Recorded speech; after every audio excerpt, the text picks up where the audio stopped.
key swing states, plus skyrocketing Obamacare premiums prove the president was not telling you the truth about his plan. We will start by reducing premiums. Your premiums will go down. Former Speaker of the House, Newt Gingrich, is here tonight with reaction to it all.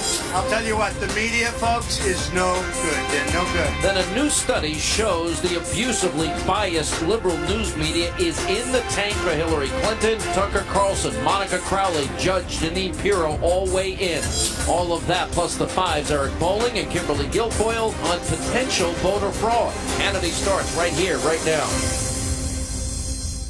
And welcome to Hannity. And tonight, there are only 13 days left to stop the Obama-Clinton machine. And brand new polls show the race for the White House is tightening considerably. We'll check in with Newt Gingrich in just a minute. He's here to react. In a newly released Fox News four-way presidential race national poll, Hillary Clinton and Donald Trump, as you can see, they're separated by only 3 points. And in the all-important swing state of Florida, a brand new Bloomberg poll, well, he has Donald Trump up by 2 points over Hillary Clinton in a four-way race there. He's also, a poll out today has him up by 4 in Ohio and 3 in North Carolina. Now, also tonight, Donald Trump continues to campaign very hard in these key swing states. The GOP nominee was in North Carolina earlier today. Here are some of the highlights. In 13 days, we are going to win North Carolina. And we are going to win back the White House, believe me. We're going to bring back your jobs that have been taken from you, that have been shipped all over the world, that have been shipped to Mexico. We are going to bring back your jobs, and we are not going to allow these companies to go to Mexico and other countries and take your jobs with them.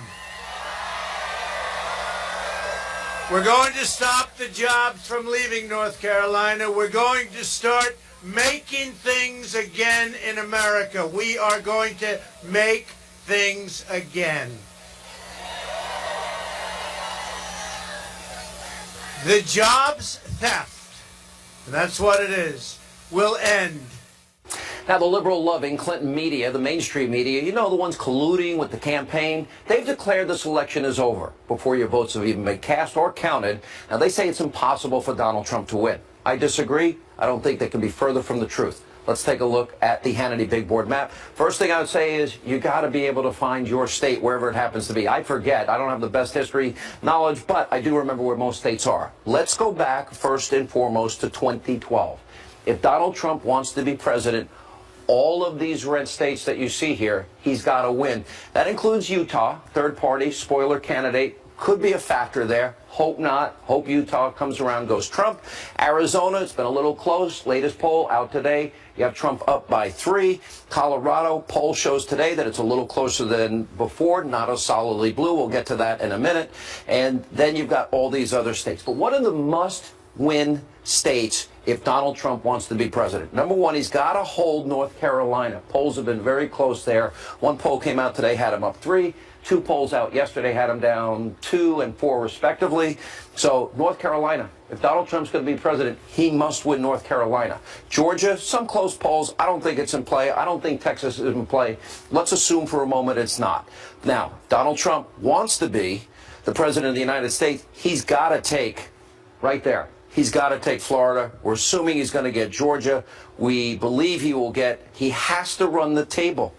He's got to get North Carolina 15 electoral votes, or he is not going to be the president of the United States. Now, where are we? We're at 242. How do we possibly get, to the number he needs? The greatest state of all would be Pennsylvania. Let's put that in our back pocket. Iowa is now a must-win state for Donald Trump.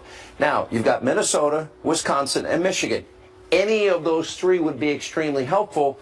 The latest Wisconsin poll had him down by 5, but still a difficult path for him, so we won't put that in the Trump column yet. Same with Colorado. Colorado was close.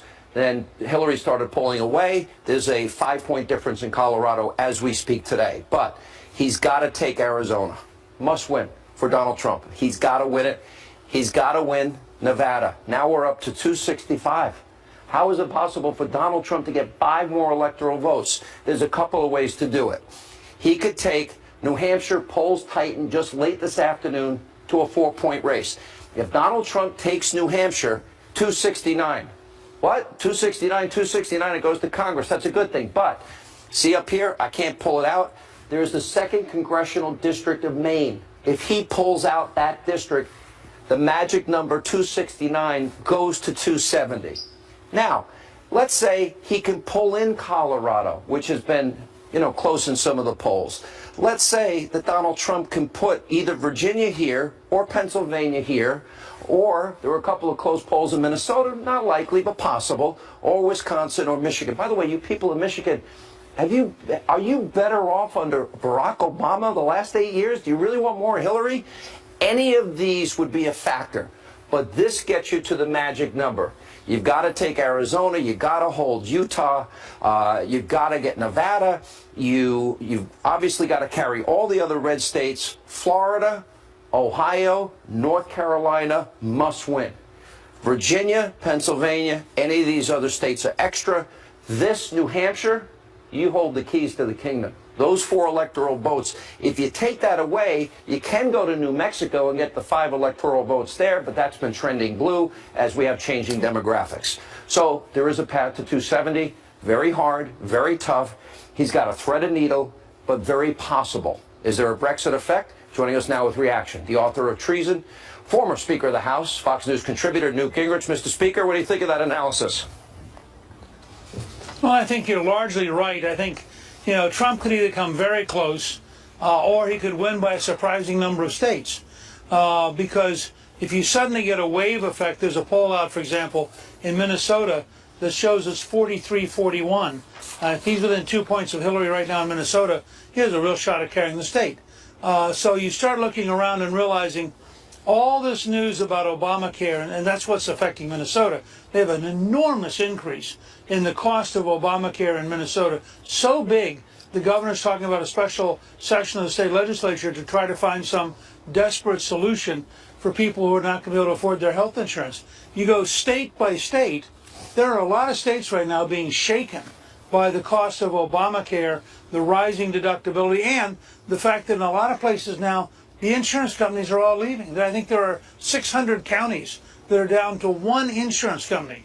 And I think that kind of stuff jars people, and they say, wait a second, I don't want to continue this with Hillary Clinton if this is what it's going to mean. The states that are going to be impacted the most, it's going to be over 100% increase. I saw a couple of polls were close in Arizona. Arizona, to me, is a must-win Trump state.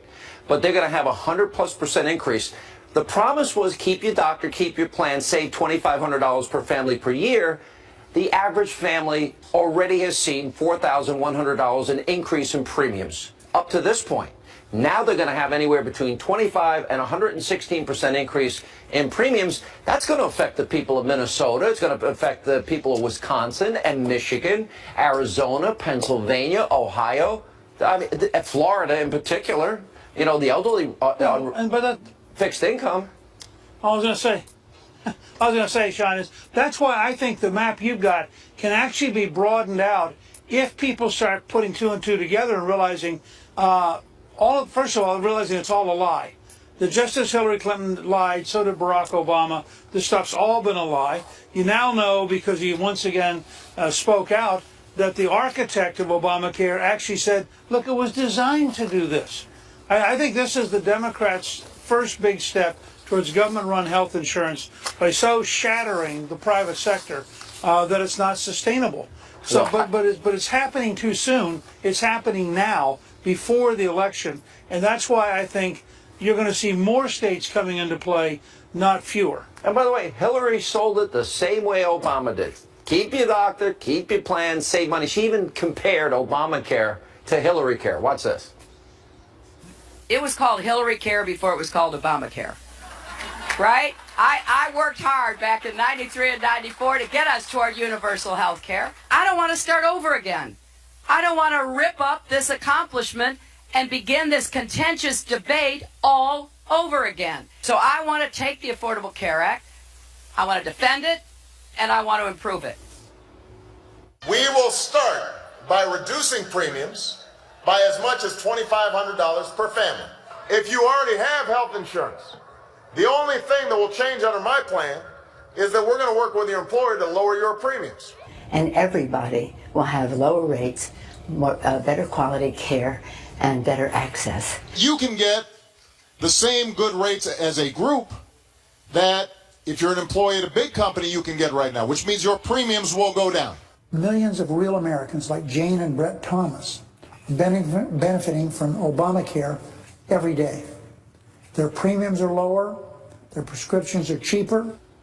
It's one huge, massive government failure that is on a foundation of lies, perpetuated by every Democrat, led by Obama and Hillary Clinton. Fair statement?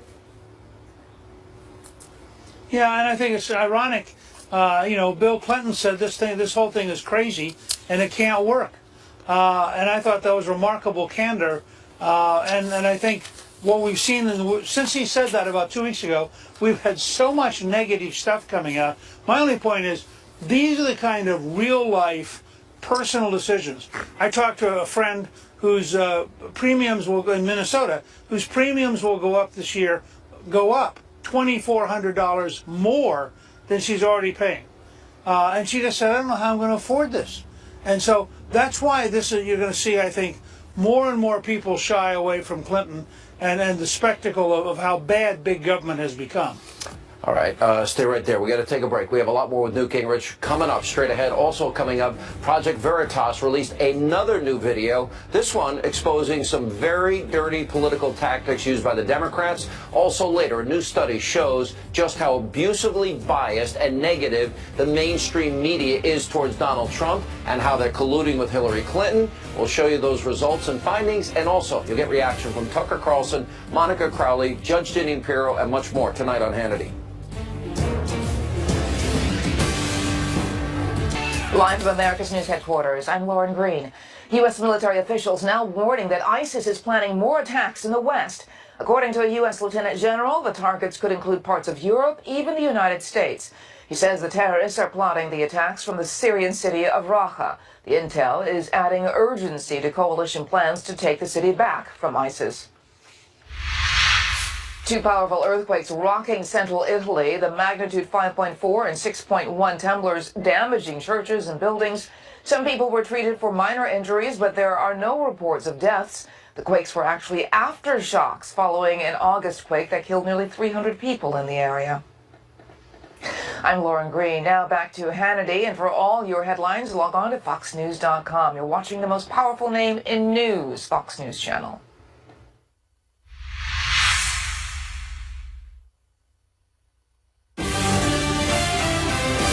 Welcome back to Hannity. Today, Project Veritas released the fourth installment of its investigation into the shady tactics used by the Democratic political operatives to get Hillary Clinton and other Democrats elected on November the 8th. Now, this newly released footage is all about following the money. Watch this. First thing is, like I said, thank you for the proposal, and I'd like to get the $20,000 across to you.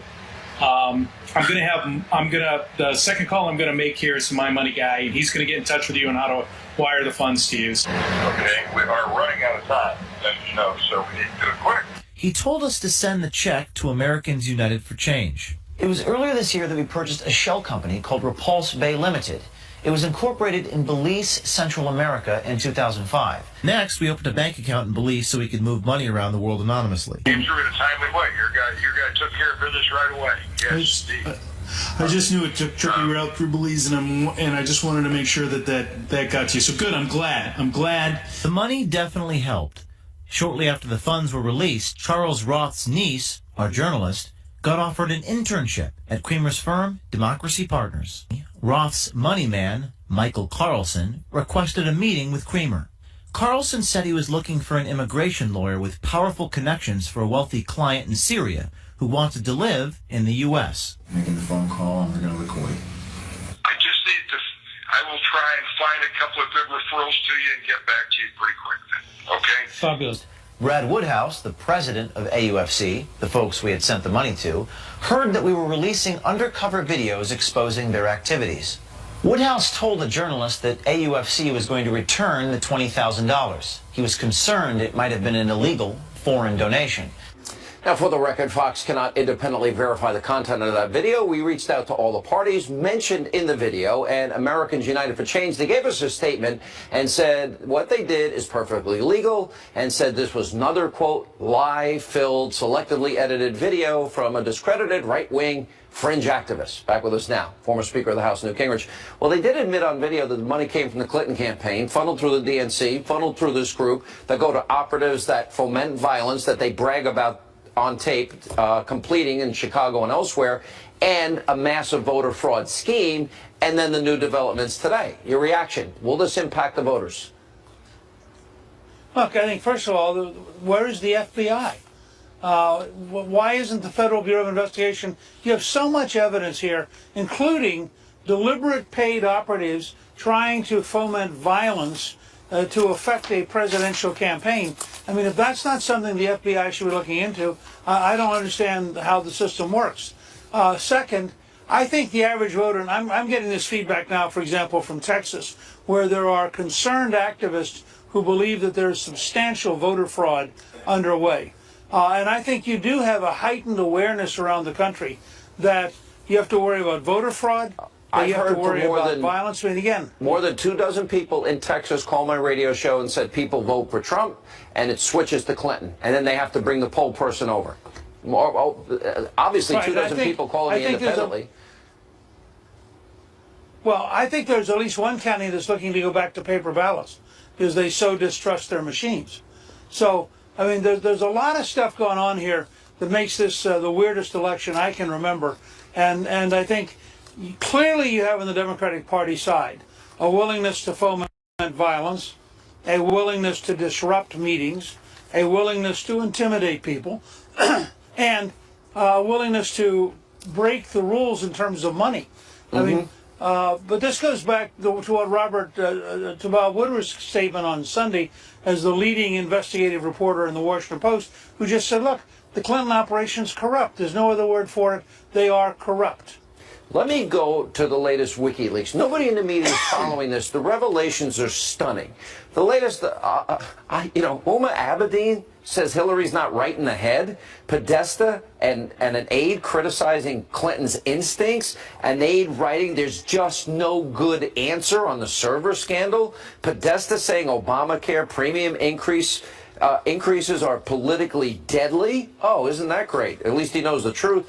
Cheryl Mills and John Podesta earlier in one of the earlier WikiLeaks dumps had said maybe we shouldn't send the emails between then Secretary of State Clinton and Obama, which would have been obstruction of justice, but they were contemplating it. But we do know that Cheryl Mills wrote we need to clean up the mess because Obama lied when he said that he heard about this through the media, and Podesta calling it a hot mess, and journalists who covered Clinton were invited, some 65 of them, I believe, to Podesta's house and others' house. They're being wined and dined by the Clinton campaign.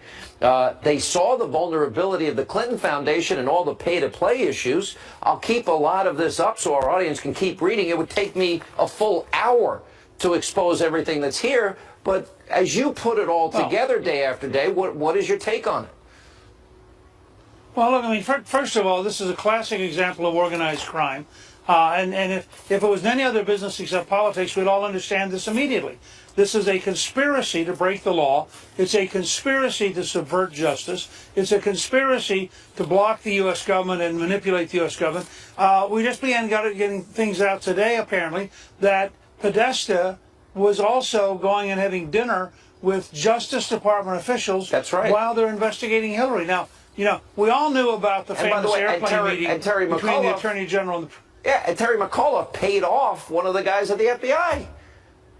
It's unbelievable. Right, well, he paid. Actually, what he did is he invested in the campaign of the guy's wife. And what the guy should have done is then recused himself and had nothing to do with this. He was the lead investigator. But right. Yeah. And so the whole thing stinks so badly. I don't remember ever in the history of the Federal Bureau of Investigation the level of discrepancy and corruption that we are seeing.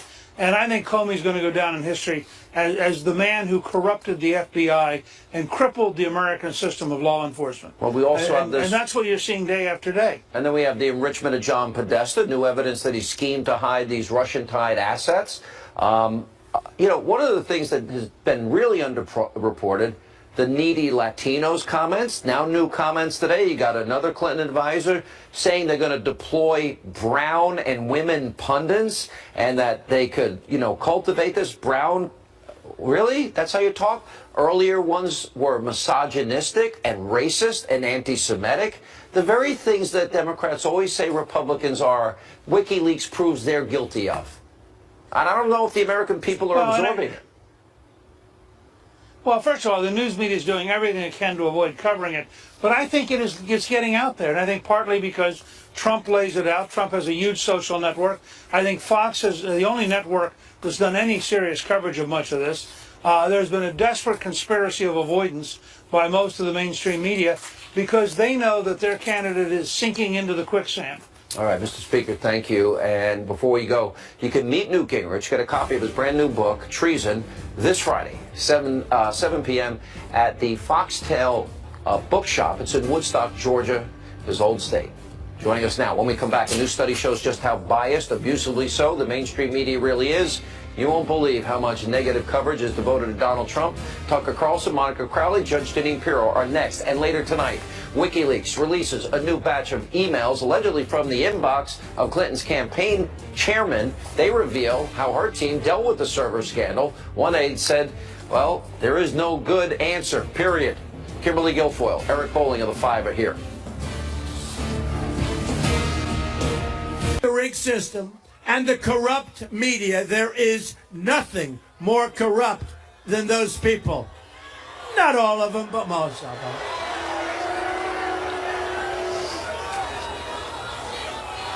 They are a corrupt group. Donald Trump out on the campaign trail attacking the abusively biased liberal media. According to a brand new study by the Media Research Center, well, he's got a good reason to be annoyed. The study found that in the 12 weeks since the conventions in July, get this, 91% of evening newscast coverage was negative towards Trump. Also, we learned from the WikiLeaks email dump about a dinner, John Podesta's house, at 25 journalists allegedly invited to, just days before Hillary announces that she's running for president. The list includes reporters from ABC and the Associated CNBC and CNN, MSNBC, NBC, the New York Times, Politico, Reuters, The Hill, the Wall Street Journal, and several others. By the way, nobody from Fox News. I can't believe, was my invitation lost in the mail? Joining us now with reaction, Fox News contributors Tucker Carlson, Monica Crowley, and the host of Justice Judge Jeanine Pirro. Judge, that doesn't surprise me. The MRC is there, but also WikiLeaks. They had the names of 65 so-called journalists that they're whining and dining, and then the names of all the others that they're colluding with. From Politico, the New York Times, CNBC, CNN, MSNBC. It's all there. I said in 2008, journalism is dead. You're all a bunch of hacks, phonies, liars, and you're corrupt. And they lecture me because I'm honest and I say I give opinion. You know what this shows, Sean? It shows that there is an octopus of connections. And that's an octopus of connections. Yeah. And it's all related to power and money. And people who are honest are left out. The American public is being left out. Everybody who is an ordinary American is not a part of this game. And for anyone to think that a democratically elected president in the name of Hillary Clinton is going to help you, they're just wrong. And whether it's the media or it's the Department of Justice, the FBI with the email scandal and with the Clinton pay-for-play, this is all corrupt. And I've never thought this before. Sean, I'm so disappointed. You are so naive. I've always known it's corrupt. I know you have a good heart. You've worked with honest people in your life, but it stinks to high heaven. The only thing I've learned is it's worse than I thought. You know, called this Newsgate 2016. And the gate suffix, actually, Jeanine and I were talking about this behind the scenes. My old boss, former President Richard Nixon, what he did was child's play compared to the range of corruption and collusion that we have seen through this administration, pretty much every day has been an impeachable offense. Every day of the 4 years that Mrs. Clinton was Secretary of State, she was leveraging her public office to enrich herself and empower herself and her family's foundation. Donald Trump is right to point this out, but I would say this. He should be making an even bigger point, which is in this country, we take certain foundations of our system for granted. But under Obama and Clinton, those foundations don't exist anymore. And by that I mean an independent, impartial, and fair Department of Justice, FBI, and a fair, objective press that's only interested in the truth. Without those cornerstones, without an impartial entity to enforce the law evenly, whether it's the FBI, the DOJ, or the press in this country, No, Sean. It's gone. It's gone. No, I agree. Yeah. And let me tell you, it's a contribution. And they're the biggest donors to the Clinton campaign. And Tucker, they're so dishonest to the American people. They're being wined and dined and fed, and they're offering edit opportunities, the New York Times, NBC offering advice, Univision offering advice. It is rigged. Donald Trump is right. The press is against him. And when he points them out and they get all upset that people turn and boo them, too bad, because they've lied to all the people that are at those rallies. And you don't even need to go to WikiLeaks to determine that. You can go on Twitter. Every reporter whose pieces you read is on there displaying his own opinion, and they're uniformly on one side. Oh, like you What's and me really and Monica and Judge Janine. Everybody else, I can promise you Except that. we're honest. What bothers me is not that the press is not objective. They rarely are. It's not that they are suddenly siding with power. They're the Praetorian Guard for the establishment. That is a really ominous thing, because they join big business, academia, Hollywood, the tech community, the entire political class. Every power center in the United States is on one side, and the press has joined them. The press is supposed to be the watchdog, keeping them honest, making sure they don't misuse that power, but they aren't. I got an exit question. All right, so I agree. He's up against the media establishment, the globalist establishment, the Republican establishment, big time. Michael Moore right. Michael Moore. Never thought I'd ever quote you, Michael. Anyway, big night tonight. People are going to put a big middle finger up the face of all of these elites this year. You know what? I believe that he is right, and whom he gave $75,000 to the campaign and not admitting it. When you got Donna Brazile sending an email to the Clinton campaign, then the American public knows it's not big F real. Whatever happened. I think so. Given the monolithic opposition to Donald Trump, if he pulls this off, this will be a straight-up miracle, but the miracle is in the hands of the American public. Tucker, last word.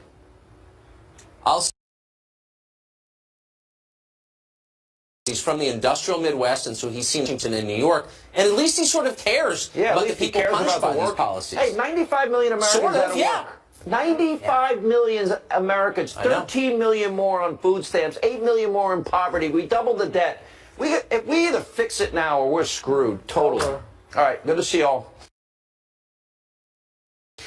Coming up, on that optimistic note, newly released emails by WikiLeaks show how Clinton's team, that's next. Also later, Trump vows to bring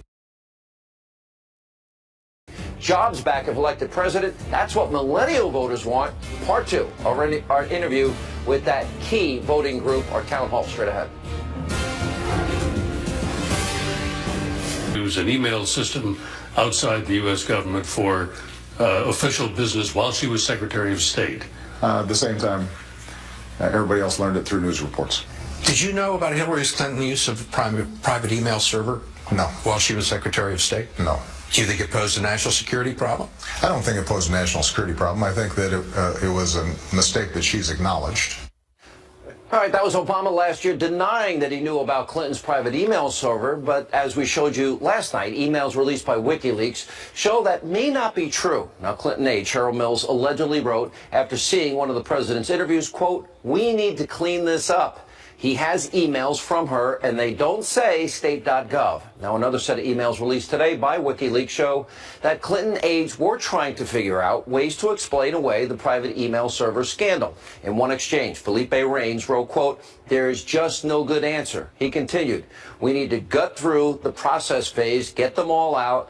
out there and let the content do the talking. Joining us now with reaction, two of the great co-hosts of the hit show, The Five, Eric Bolling and KG. It's sort of EB and KG, right? Yes, That's how you refer to it? You're like 2/5 here. 2/5 of the five. All right, so the president did know. He didn't learn about it from press reports as he initially claimed. Interestingly, they also talked about cleaning it up. And at another point, I'll ask the legal side of you, Kimberly, they talked about maybe we shouldn't send them.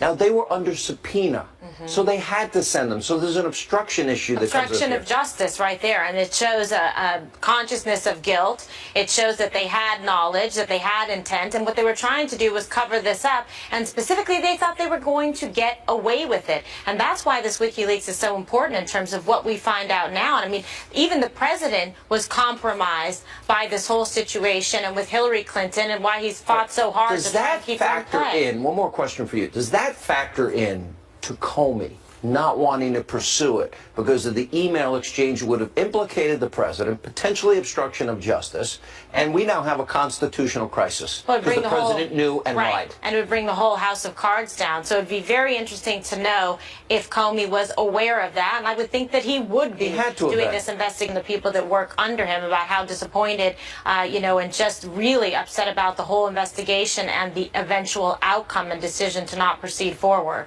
And Eric, then why don't they bring up the investigation again? If Comey is Reopen learning it. through WikiLeaks, reopen the investigation, and let's get to the truth here, and let's see if laws were violated, because apparently I think they were. Yeah, look, the plausible deniability argument, they've done a great job shielding both Hillary Clinton and President Obama. Now, what they're saying is that President Obama didn't recognize that it didn't have .gov at the end of it. Sean, if I send you an email, you would have to look to deep and click again to see if I sent it from my Fox News email, from my Fox Business email, or from my private email. And maybe he didn't do it. And there's a fair argument there. I think there's so many other things in the WikiLeaks that we're seeing, some of the Obamacare stuff, that it just, there's a lot that gets leaked. I just wish there was the home run WikiLeaks. What about Neera Tanden, co-chair of Clinton's transition team, complaining in an email exchange with Podesta? Why didn't they get this stuff out 18 months ago? So crazy. Podesta agreed that their refusal to do so was unbelievable. I guess the answer is they wanted to get away with it. Yeah. Everybody's acknowledging, they're acknowledging everything we're all saying, except only privately where the public can't see it. Yeah, they definitely have unclean hands. I mean, look at it. But this just shows that there is collusion here. There's a concerted effort to try to put Hillary Clinton in the White House against all odds and regardless of whatever crimes and misdeeds that she has committed. And that's a huge problem. It's an ethical problem. The fact that they were trying to cover it up. The fact that the president is also linked into this. But at what point is this going to matter where the American people are going to listen and say, hey, this isn't somebody who is suitable or fit to be in the office of the presidency, that has lied and destroyed evidence as well, especially when she was under subpoena. We had the comment about needy Latinos, but if you go back to Debbie Wasserman Schultz, remember she was hired by Hillary. But those early emails, what did they reveal? They revealed racism, misogyny, sexism, anti-Semitism. Now we have the new WikiLeaks today that talked about, well, we've got to deploy brown and women pundits. Is that how we refer to people of color now? Wow. As brown and women pundits to go out there and pressure the New York Times. Yeah, some of this stuff is very ugly. I think KG hit on something that was, for me, the most egregious act is under congressional subpoena. She still bleached and got rid of 33,000 emails. I mean, if we're finding these types of things in the emails that she decided to turn over, who knows what's hidden behind or gone forever, as Trey Gowdy said, even an act of God can't bring them back. So, I don't know what the legal recourses of it. Benghazi emails so aren't there. even God can't find them when they use their acid-wash bleach pen. Right, correct. Yeah, that's a problem. I mean, but it does show you one thing, though. These congressional hearings and these congressional subpoenas don't have a lot of teeth. Yeah, you can lie to Congress, you can hide stuff, you can destroy documents after they tell you not to. Take the fifth. And take the fifth. And you can come back and say, oops, I'm sorry. And there's no recourse. All right, good to see you both. All right, coming up, Donald Trump, he vows to bring jobs back if he's elected president. That's what millennial voters want to hear. Part 2 of our millennial town hall with Donald Trump Jr., Eric Trump, Lara Trump. That's straight ahead. Stay with us. Our plants, our factories are leaving us. We won't let your jobs be stolen from you anymore. going to happen. So easy. When we stop offshoring to low-wage countries, we raise wages at home, meaning rent and bills become instantly more affordable. All right, polls show the economy is the most important issue to those under the age of 35. Last week, while in Vegas during our town hall, made up of millennial voters, the audience got a chance to ask Donald Trump Jr., Eric Trump, Lara Trump, questions about how Donald plans to shake things up in D.C. Here's part 2 of that town hall. The country will be theirs very soon. And what kind of country are we leaving them? And how important is this election in terms of impacting their future and their children's futures? Let's go to one of our audience members. What's your name? Tiffany. Hey, Tiffany, how are you? I'm great. Thank you so much for speaking to us today. Thank you. What's your question? So today, 66% of millennials have expressed that they would like to own a small business or be entrepreneurs. Yet, we are stifled by a tough economy that stands in front of us today. My question is, how will a future President Trump address this issue and support young entrepreneurs and aspiring small business owners? Great question, Tiffany. Thank you. What do you think? Well, listen, there's a lot of things that are killing small businesses. I hear about every day. Right now in the U.S., you have more businesses every year that are closing than opening. You all understand how scary that is. More businesses closing every year than opening in this country. You've got major problems, right? You've got the highest tax nation in the world. You have healthcare rates that are unaffordable. I mean, I talk to small business owners all the time that say, I have to lay off 3 or 4 employees just because I have to pay for healthcare costs that have risen so much. We've got regulations that have totally handcuffed business. I mean, business gets handcuffed by our government. In so many other countries, government works to help promote business, to help encourage business, to help businesses develop. We do the exact opposite here. I mean, I talk to businesses all over the country. I was talking to a farmer yesterday, Sean, right? He goes, I spend more time filling out paperwork than I do actually farming. And by the way, that's the same thing in every single industry. We have to stop that. We have to be competitive as a nation again. We have to take down taxes. We have to reduce regulations. We have to bring back the American dream. I mean, the American dream is dying. You see how few people come out of college that can get a job and can get a good paying job. I mentioned before that median income had been stagnant for the last 15 years.